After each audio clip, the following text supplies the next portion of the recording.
Paige Hannah has released 3 separate videos clearing her and her husband's name and setting the record straight on a whole bunch of stuff with Jodi, Hildenbrandt, and Ruby Franke. We're going to talk about it in today's video.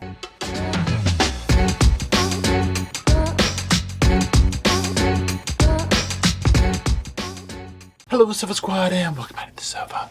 Sofa's back there. My name's Paul. I'm in front of it. Now today we are going to be going back down the rabbit hole, I guess you would say, of the Jodi, Hildenbrandt, Ruby Franke case. I will talk very quickly about it for those who are not familiar with it. But specifically what we're going to be doing today, at the time of the recording right now that I'm doing, 3 videos have been released by Paige Hannah. Paige Hannah was like a colleague, a friend of Jodi, of Ruby's. Some people, and she addresses this, we'll get to it, say that she's responsible, and she is technically, for introducing Ruby to Jodi and that type of thing. Well, what has taken place is Ruby Franke's husband, Kevin, we'll say husband, Kevin, had brought Paige and Hannah's husband's name into things and whatnot. And so we'll talk more about that and how that happens and whatnot. But this is like a prompting of her wanting to come and kind of tell her truth and tell her side and tell her experience, especially with having Jodi Hildenbrandt move into her own home to try and help her, which lasted about 6 weeks. So the way the video will go is this way. I have made notes on my phone and I am just going to basically read the notes. So if you follow my channel before and you see me like review documentaries, things like that, that's what I'm doing here. Paige did not monetize her video. She turned the comments off. She basically was like, you can email me, but somebody's going to filter them, because she's like, I'm not trying to like go down this real negative like kind of a thing or whatever. So she's like, you know what, I have to do this for myself. And I get an authentic vibe off of that overall. Now, very quickly, let's just talk about, again, to put us all on the same page, who everybody is. So specifically who we're going to be dealing with is Paige Hannah. Like I said, this is like a former colleague, a former friend, a former business associate of Jodi Hildenbrandt, Ruby Franke. She was what you could say like the connecting dot between the two, if you will, to bring Ruby to Jodi. Jodi Hildenbrandt and Ruby Franke both teamed forces for evil, I guess you could say. Jodi Hildenbrandt operated a business called Connections. Ruby Franke, along with her husband and children, had a YouTube channel called 8 Passengers. It did get taken down off YouTube. Many people complained about the treatment of the children on there. And it was then that Ruby and Jodi partnered up and they were gonna like do this Connections thing and whatnot. Well, fast forward, and again, I'm jumping over a whole bunch of stuff just to get you on the same page. One of Ruby Franke's sons escapes Jodi Hildenbrandt's house. He runs to a neighbor's. He's looking for water. He's looking for food. He is in horrifying condition, okay? Horrifying. Well, you already know what happens. The neighbor calls 911. Police are involved, and down goes Jodi and Ruby. They are incarcerated. They have been recently convicted of numerous crimes involving Ruby's children. Now, what has also come to light in this is that Jodi has basically victimized a lot of families, and we're going to kind of get an insider view of that process from Paige, which I found very interesting. So Ruby and Jodi are both in jail right now, or prison, I should say. And so that's what they said, and that's it. So that's the very, overall story of it. If you haven't followed this at all, you kind of be on the same page with us. So again, let's go ahead. We're going to start off with the notes here, and I'll just read them and make commentary along the way. Okay, so I write, Hannah lives in Utah. She was a former colleague of Jodi Hildenbrandt, a former friend and business partner of Ruby. We already discussed this. She wants to share her experiences with Connections with Jodi with Ruby. She chose to come forward now because her husband's name was put out there by Kevin Franke. So if you follow the case, you'll know that Kevin Franke did some interviews, and he mentions them. He mentions a trip. He, talks about this couple, right? And this is the couple. So she's wanted to come out there and kind of be like, let me just put everything out there, because I need to not control the narrative, but control the narrative, and because it could get slippery very quickly. Remember, Kevin's over here talking about Jodi staying in his house, objects flying around the house, like, woo, out there stuff. Okay, so she says she tried to warn Ruby, but Ruby didn't listen and told her she was lying. Now, if you remember back to the sentencing, if you watch this, and Ruby spoke out in her grandiose acceptance speech of her sentence, I guess you would say. Well, one of the things that she mentioned is that, basically this, like, I was wrong, I accused people of lying, this, that, and the other, and Paige is coming forth and saying this. So it's interesting to see that that tracks, right? Now she says in order for us to understand the later things that took place, she needs to start at the very beginning. She says, yes, Jodi stayed with them for 6 weeks, and she looked back at the start and some of the teachings, and it was those teachings that let her realize just how sick Jodi was. And this is a huge thing that I took from this is, you know, in these cases that we watch, it's very frustrating when we see people that seemingly go along with things and whatnot, but there's usually some level of context, some level of something, right, that can kind of get you there. Well, to me, Paige is a good example of somebody who was going along with this, and then once it was like, wait a minute, why is A, B, and C? And she even went way further than most people would, right? But she was like, yeah, I'm good at a certain point, right?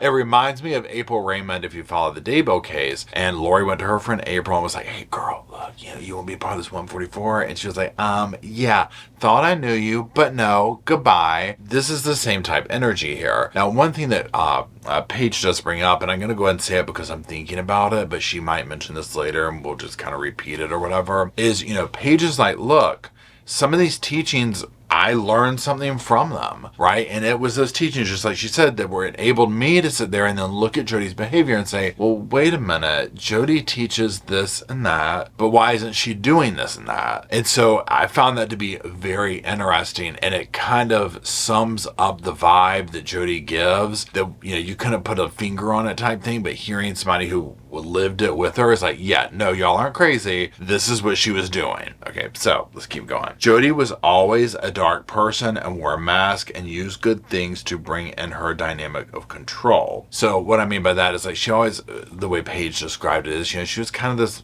dark person, like, and not in the Lori Chad way, but I would argue to say in the Lori and Chad way, just, you know, this kind of bad energy, right? This darkness around her. She wore a mask, like she kept this mask in public. We see her wearing that, right? And it slips off from time to time. And I think when we saw her in court for sentencing, you're seeing her without the mask. When we hear her on the phone, she's semi-wearing it, but that's without the mask because of just how delusional she is. And Paige will talk about this. And also use good things to bring in her dynamic of control. You know, just like Paige was saying, like some of the basics of these lessons were decent lessons, right? There's nothing wrong with them. It was like, hey, this is a good model. I learned stuff about myself. This is where Jodi, though, will manipulate and twist it to gain her own control. So it says in 2016, she gave birth to her 6th child, which was her first daughter. She really wanted to be a better parent. She had a nanny who had seen Jodi for therapy and had some worksheets from her sessions with Jodi. She brought them to her and she liked what she saw.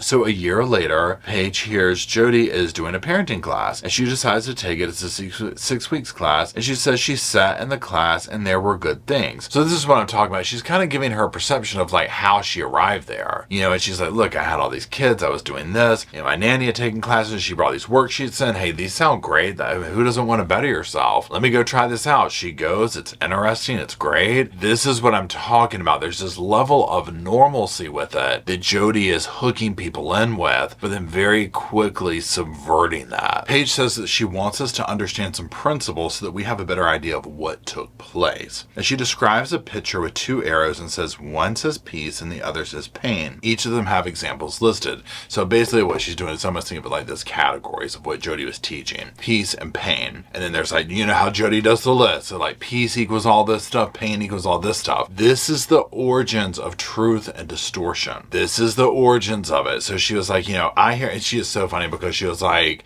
I know that we don't want to hear that word anymore, right? She's like, maybe I'll bleep it out, but that's the whole basis for it. So this is another very interesting part for me to hear the origins of this and how, again, Jodi took something very basic and just contorted it. And basically, if you're teaching, like, you're either in peace or pain, and these are signs of that. You know, so if your children are coming to you, and this is how she described it, she's like, you know, if I'm seeing that my child is doing ABC and they're in pain, well, me as a parent having compassion, I want to do what I can to move them from pain to here, and it comes from a compassionate place. This is not how Jodi thought, though. She, I would argue, liked to cause pain, right? And it seemed to be that way. So let's keep going. doing. She says, if you can look at your thoughts, you can trace when you move from peace to pain. Ultimately, Jodi shifts that to moving from truth to distortion. She says she wants to gag every time she hears those words, and just like I said, it's so funny. So, you see even people dealing with her like, I can't, right? I cannot. So another teaching was agitation and denigration, a state of feeling better than and a state of feeling lesser than. She saw this material and lessons as a way to become a more kind and loving person, a better person. And again, at the heart of some of this basic stuff, who doesn't want to do that, right? If you take the lessons for what it is, it's like this self-help, life lessons, life skills 101 type situation. And a normal person would be like, sure, I'm down, right? Like, I wouldn't mind, bettering myself, However, once you get into it and start seeing the sickness that Jodi brings to it, that's when it's like, oh, wait, yeah, I'm good. Okay. Jodi trains her to recognize her own behaviors, which ultimately come down to you're in pain, distortion, or truth. Peace. And you need to move from pain, distortion to truth, peace. She starts seeing these behaviors in her children and her husband, and this creates like communication and conversation. And this is a good thing, because remember, she's not really, the whole thing isn't crazy yet with Jodi. So she's like, this is good. I see, my husband's doing this. What can I do as his wife, as his partner, to help him feel better? My kids are doing this. I want them to feel better. So how can we do this? Again, I don't see anything wrong with it, right? And this is how they get you. Okay, they get you every time. Okay, so let's keep going. But now she has separated herself from these teachings. This is Paige, right? She said because people had these good experiences with these teachings, they would bring others into it. So just like Paige, remember, she brings Jodi. Her nanny brought her into it. They're having these like basic, like, hey, this felt good. I like this. Let me go and sign you up. I might get a free toaster, something like that. Might get me a connections toaster. Okay. Do they still give those out at the banks when you sign up for those? Anyway. Over time, she sees that Jodi puts herself on a pedestal, basically because she thought that she was a god. Like, this is how Jodi thought about herself, and so she put herself up on this pedestal. Jodi's an extreme narcissist. Jodi's a master at manipulation. Jodi's a master at getting you to want to please her. This part's so fascinating to me because it confirms so much, because if you've been following it, especially like me or whatever, just in the comment sections, most people are like, they think they're God. They're acting like God. Well, because they thought they consider themselves gods. I say they because I loop Ruby in with this too, right? But I think Jodi was the beginning, like started off. I do think that they're both, so let me just pause there for a second, because just to put my own cents worth of opinion in here, and it's just that it's my opinion. I didn't know these people. Paige did. I think that Jodi was definitely probably, when I say master manipulator, in her own way, because I think Ruby was too. I think they were two peas in a pod, each with their own skill set of manipulation and just grimy stuff that came together and resulted in what we saw. Now, she says that they, meaning Paige and her husband, never saw Jodi as a therapist together as a couple. She said that they each took her parenting class, and then they were asked to serve on a board of directors. It was volunteered and they weren't paid. Of course not. Now, Paige will talk, and like, it sounds like her husband has, experience doing buildings, businesses, things like this. Just looking at the room she films in, it looks like they probably have a very nice house, right? The landscape outside the other neighboring house, like what looks to be the houses in there. So I'm guessing Jodi's probably very good at identifying people like, ooh, they've got money. Let me do it. Because look at how she's surrounded. First of all, Jodi clearly had money, right? Ruby and Kevin clearly had money. This couple, Paige and her husband, clearly had money. So Jodi is surrounding herself by these like very wealthy people and then siphoning money off of them, right? It's kind of fascinating, but also just completely disgusting. So one thing that Paige will say, and she might say it later, but I want to go ahead and say it now because I'm thinking of it, is, talking about like her and her husband didn't do the counseling together, whatever. She's basically like, Jodi didn't have a chance to get in and erode her family the way she did the Frankes, and listening to Paige talk, she really does, I'm not trying to sit here and take blame off of Ruby because I think she's just as guilty, but I guess my opinion has changed a little bit more of like who was more cunning, if that makes sense. I think Jodi probably, this is a game she's played for a long time, and so she knows how to play the game, if that makes sense. So Jodi says her and her husband had experiences with forming businesses. They ultimately decided it was best to have people who are already coaches and have been through her program to be the ones to go out and teach these classes, because at this point Jodi was getting very harsh and there's very little compassion from her. So it basically sounds like Paige and her husband are helping set up this business structure and training and doing this and doing that, and Jodi's getting harsher, darker, this kind of energy, and they're like, okay, look, these people have already gone through this or doing that. Let them kind of, almost like, to me it honestly sounds like a multi-level marketing type thing where they're setting this stuff up. It sounded like that, where it's like Jodi's getting to the point where we can't really have her, she needs to stay in the bag, you know. That's the energy she was giving off of it. So again, no compassion, this and that. Her seeing these signs, fascinating, right? Now let's go into the second video. That was just the commentary on the first one. So the second video, she introduced Ruby to Connections, and this is when she felt it was she still felt it was a beneficial program. She says they went with Ruby and Kevin to Scotland. Now this is some of the stuff that Kevin talked about in some of the interviews. They became very close on this trip. She says Kevin mentions this trip and says that they talked about Connections a lot on this trip. She says that Kevin said it was a cult, meaning Connections was a cult, which I find very fascinating to then see how deeply involved Ruby was with it, and by proxy, him. Now she does say that, and Kevin's reference to this being a cult, she was like, in my own ignorance, I didn't really know what a cult was or how it functioned. And here's the thing, I mean, a lot of people don't. I think those are the perfect victims of a cult, right? Now, we'll get more into it later, but, you know, one thing with Paige is I'm just like, yeah, you know what, she got it, she saw, and what she saw, like, oh, whoa. She wanted to genuinely help Jodi, well, Ruby too, but Jodi as well. She wanted to genuinely help. Once she saw, oh, this is how this is, she's like, I mean, what do you do, right?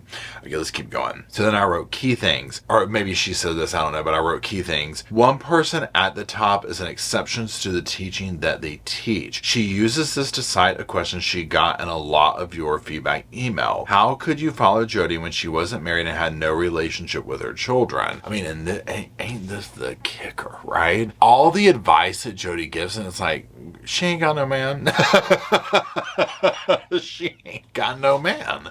Okay. Wants to sit here talking about marriage. She ain't got a man, can't keep a man. Okay. Kids don't want to talk to her, you know, but she's the exception. That's the thing. And this is very fascinating because Paige sees this. Not right away, but it takes a little bit of time, right? Okay. Jodi didn't share a lot of her private life during this time. Like, there was like, she kind of kept things in. She spoke in terms of parenting as though they were still part of her life. It was alluded to that her divorce wasn't her part. Now, if you've dealt with people like Jodi in your life, then you already know what the deal is. This ain't no skin off their nose. They're going to sit there and gaslight. Oh, it was my ex's fault. Oh, well, the kids are still, they're going to lie. They're going to gaslight. They're going to do whatever they need to do to make you think a certain thing. Paige says that she didn't recognize that Jodi was the acceptance to her teachings for several years. Jodi gave 10% truths and let you fill in the gaps. So this is one thing, and again, if you've dealt with people like Jodi before, you know what they do, where they just give a little bit of information and let you go from there. Oh, it was a really bad divorce. A lot of, you know, really bad things went on. Okay, you can start doing that. Like, she might do a little something like, you know, there was, you know, he hurt me. She might not say what kind of hurt, you know. You see what I'm saying? You start to fill in these gaps. Right? This is what these personalities do. It's how they grift, right? Because one thing with this is that with Jodi and like these other situations with these like major narcissists that we see, is you're almost always like, surely they have to know they're a narcissist, right? But I guess then they wouldn't be a narcissist if they were aware that they were. Now, Paige will say that she admits that because Jodi is or was a licensed therapist, she viewed her as more qualified and better than. I don't love hearing it, but I loved getting the confirmation, because this is where Jodi, this was a part of her victimization of others. This is what she did. Because she had that, and then she, you know, I mean, hammed it up and whatnot, you just naturally, subconsciously, whatever you want to call it, give more credence to, oh, okay, well, they're a doctor. Oh, they're a shrink, or, oh, they have this credential, or, you know what I mean? Like, they must know what they're talking about. Yeah, now granted, people, you know, here that follow true crime stuff like that, we know better, right? I mean, my God, at this point, if somebody says they're a life coach, you're like, hold on, wait a second, and I'm not speaking to every life coach. Obviously, there's many people out there that do that. However, there does seem to be a plethora recently that seem to do things like Jodi and Ruby. I mean, what do you do with that, right?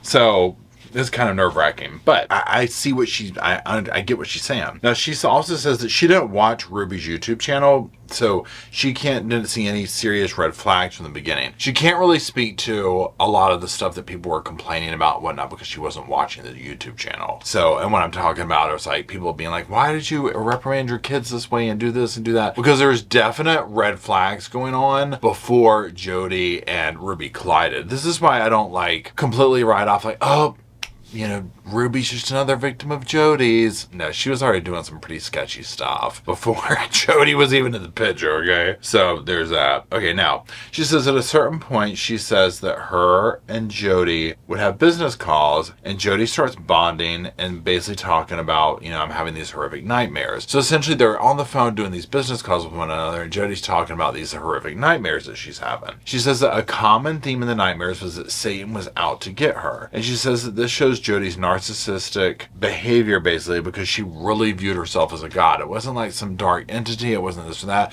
It was like Satan, his damn self, has come to get me because I am on that level worthy of Satan himself coming for me. I mean, again, I believe it. You know what I mean? This seems not that he was coming to get her, that she would be convinced of that, right? Paige says that a constant theme in Jodi's teachings was that she was a victim to her own business, but because she did so good for others, she had to keep going and teaching. So again, this is just your standard martyr narcissist. Oh my God, it's so terrible. But I've changed so many lives. I must keep going on. Paige says that she never actually saw Jodi ask for help. She would just play the victim, be real whiny until somebody would step up and, be like, oh, well, let me help out or whatever. And that part right there, you already know. Right there. Can't roll my damn eyes hard enough at that. I mean, that right there, you've been around these type people, right? I mean, just gross. She's like, they're just like, woe is me. I'm a professional victim.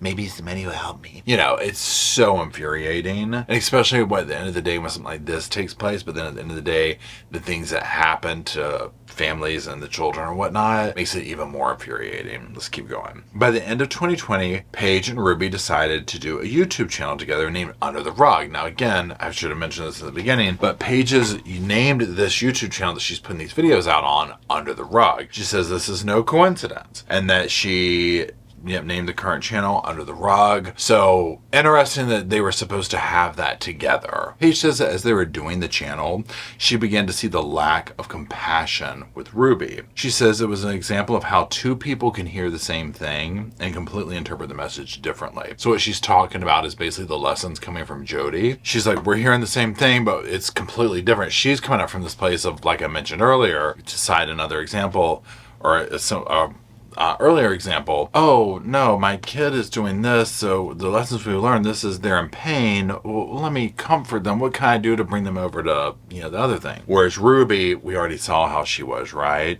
Don't bring them food. Don't feed them. Doing this, it was a power thing. It was like a very big ego. It was a gross trip, right?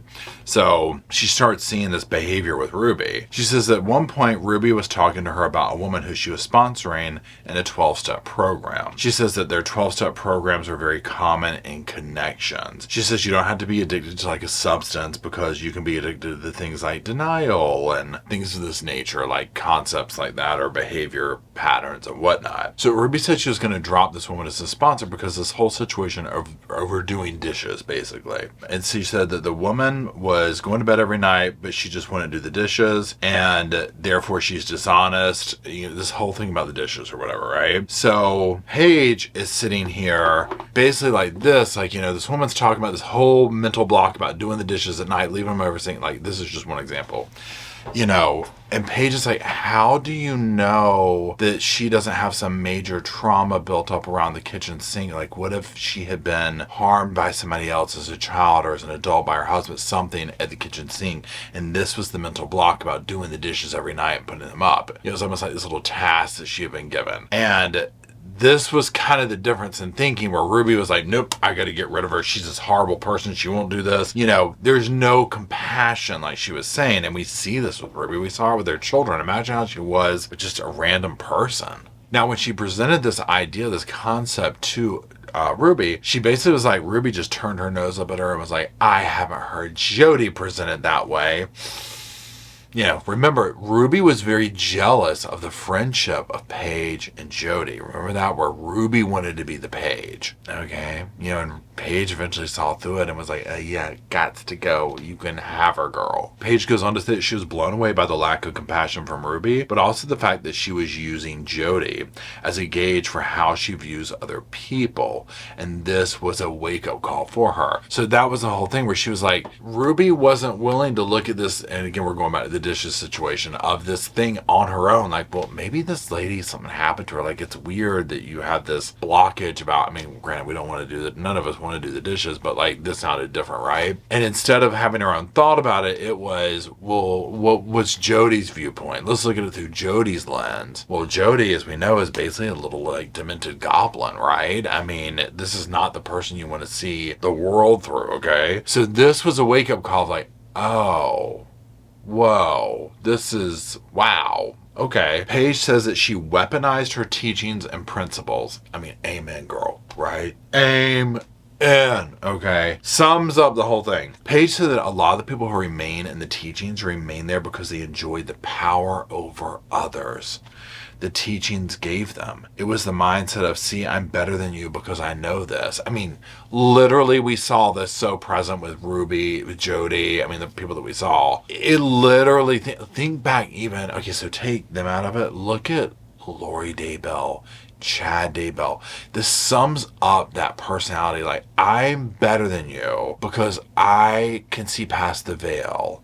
I've gone deeper in the portal than you. I got low on fire.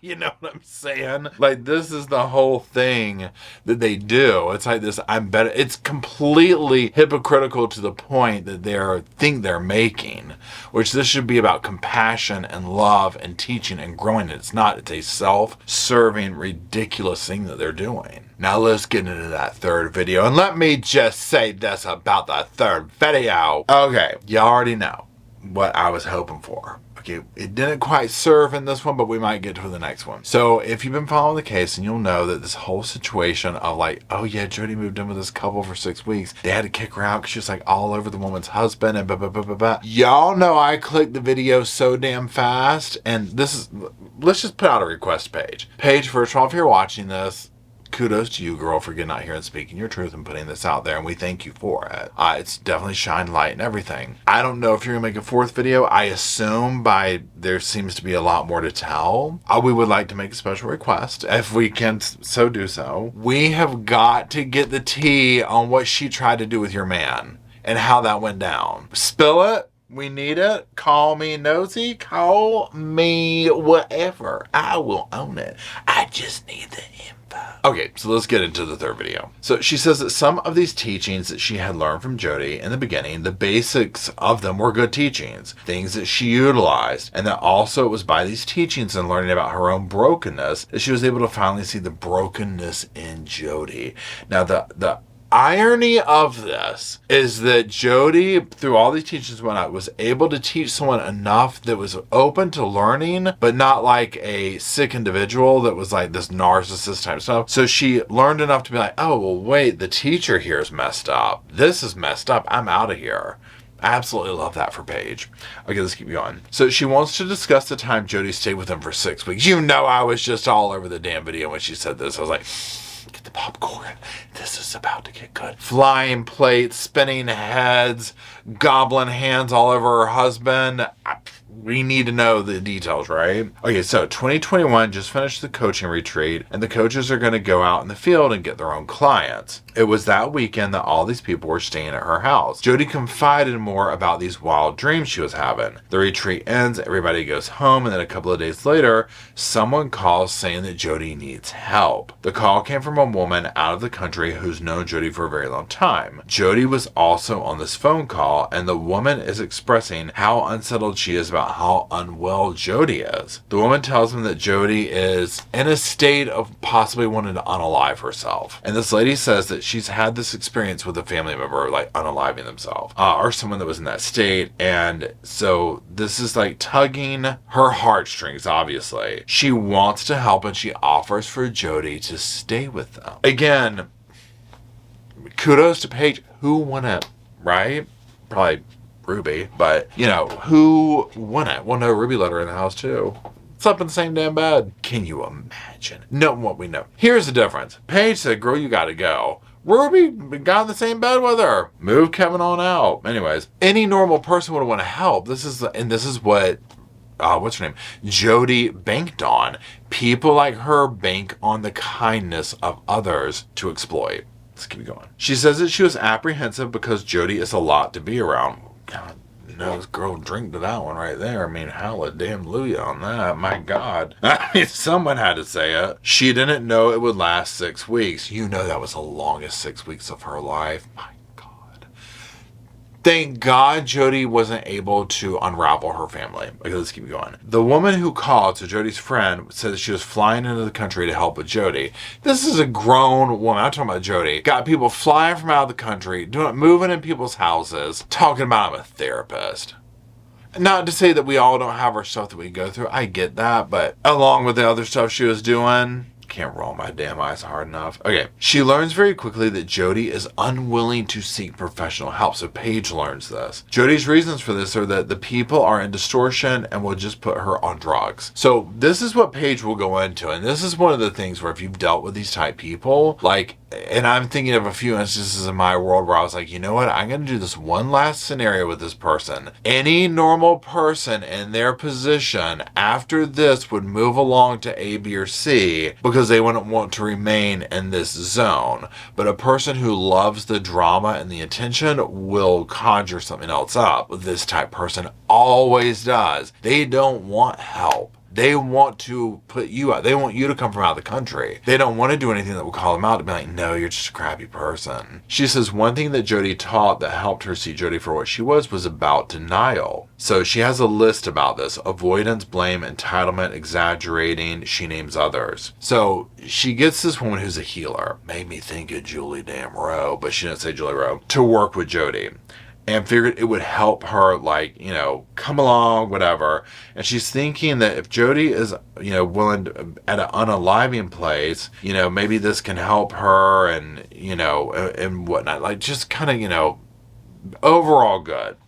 So Jodi had already confided and is confiding a lot of her issues to this healer. So when Jodi starts to work, or let me rephrase, she does that, but also she had confided a lot of this stuff to Paige. So Paige has this information that she already knows about Jodi. And so then Paige introduces this healer to Jodi, and she starts seeing that Jodi's changing the story. Jodi's manipulating. Jodi's omitting information. She's doing all these things from that list, exaggerating, blame, entitlement, but that she's, speaking out against. She's now doing when it comes to getting her own help. Now, Paige says that, she can only imagine that if a person who wants to unalive themselves sought counsel with Jodi, the things that Jodi would tell them to do. And she could see that Jodi was not willing to do those things herself. Key ingredient. So now Paige gets very emotional, right, when she talks about all the videos, right? But she gets very emotional and is crying. As she's getting emotional, she's talking about, this is the first time that she's basically seen outside of her own bubble and seeing the troubles and the stuff that Jodi has moved through. And this in turn makes her have this really big sense of compassion and she wants to help and that kind of a thing. So she says she witnessed Jodi harming herself, mutilation, starvation, binging, all of these things that, we've heard mentioned. She says that Jodi was previously diagnosed with schizophrenia and dissociative identity disorder. She says every time she suggested to Jodi to work with others, that they knew Jodi shot it down. So at one point, Jodi is basically like, look, I want you to take my keys so that I don't get up and drive at nighttime and harm somebody. So then she turned around and told Ruby and others that she was kidnapped. They took my keys. They won't let me do any of this. And she basically did the, and this is where Paige gets upset because, number one, if you remember, this is all mentioned, right? We've heard this in evidence and records and stuff like this. So hearing Paige tell her side of like, look, Jodi's coming to me talking about take my car keys, lock the door, lock me in. I don't want to get up and do something where I go out and harm somebody else. And then she's turning around calling Ruby talking about, girl, they kidnapped me. They took my key. Help. And Paige gets upset because she's like, we did it because you told us to. But then she's using it as a manipulation tactic to manipulate this person over here and over there. And she's very frustrated and very hurt by this, and I get it. I don't blame her. Now she says the first week that Jodi is there, she really thinks she can help Jodi out. The second week she's there, this is when Jodi shares her story, and Paige is basically woken up to the real suffering in the world. The third week, she's basically like, I'm exhausted with this woman, and when is she going? Now she does get upset a little bit more, and then this is basically where she'll end this video off is, look, we're gonna wrap it up here. So here's the thing, okay? Kudos to Paige for coming and speaking out. Kudos to Paige for calling Jodi out and whatnot. Kudos to Paige for giving the whole picture of, yeah, you know what? I signed up for this. I got A, B, and C out of these lessons. They weren't bad. They were good. But then Jodi took it to D, E, and F. And I was like, what? Seeing someone like Paige talk about how she took these lessons and went full circle and arrived at, oh, whoa, wait, this is not right. I'm out of here. I wanted to help. I can't. She doesn't seem like a self-serving human being, and this is the difference when you look at people like Ruby. Look at the outliers in the Daybell case that we saw and dealt with, the Zulimas, the Melanie Gibbs, these people like that had this like self-serving, motivation at times. Well, then with Paige, it's like, okay, I learned A, B, and C, and then I realized, oh, this isn't right, kind of a thing. So the confirmation that we're getting on Jodi's behavior, I'm like, oh yeah, this woman is disturbed, okay? I will say this 100 times in this case. Whoever is incredibly lucky these children are still alive, okay? It's shocking nothing even worse happened to them, and I'm not trying to downplay how bad off their treatment was because it was bad, okay? Just even the little photos that I saw, I was like, this is horrible what they did, okay? So now that we see how Jodi works, it's like, oh yeah, this is just her game. She gets in, she destroys the family, she does this, she's always the victim, she thinks she's God, she thinks she's this, and she basically met her little match with Miss Ruby. So very eye-opening. I pray that Paige puts out another episode, and I imagine she will, because it sounds like she has a lot of story to tell, and it's very raw and very upsetting to her, and I don't blame her. It would be to me too, because again, remember, she thought she was friends with Ruby. This is like, what? And then to turn out that all this was going on, I mean, it's disturbing. So anyways, that's it. Let me know, did you watch all three of these? I just went over the highlights. I highly suggest watching it. Her channel is named Under the Rug. The first, the second, the third, that's what she named the videos. So maybe by now the fourth will be out. I don't know. But if it is, we're going to check it out and talk about it. Anyways, I do appreciate you. Let me know what you think down in the comment sections. Drop some little sofas off there for me and Roscoe in spirit so that we can hang out, talk about this case and all the other cases we do talk about. And until we meander our way on down there, we'll see y'all soon. I just wanted to say thank you again for watching the whole video, and also thank you for being part of the Sofa Squad. Special thanks to all the Patreon members, channel members from both of my channels, everybody who likes, shares, subscribes, comments in the comment sections. It helps the channel out so much. Now don't forget, I do have that other channel, the podcast channel. That's where we go live, we hang out, we talk. We have kind of sort of a schedule, but just be sure and check it out. I'll put it up here on the screen. Also, if you're looking for merch, be sure to check out my Teespring store. I'll put that up here. And then, like I said in the beginning of the video, if you want to follow me and Roscoe on the Instagram, go on, check it out. It's right here on the screen again. But once again, thank you very much. I really appreciate you being part of the Sofa Squad, and I'll see you in the next video.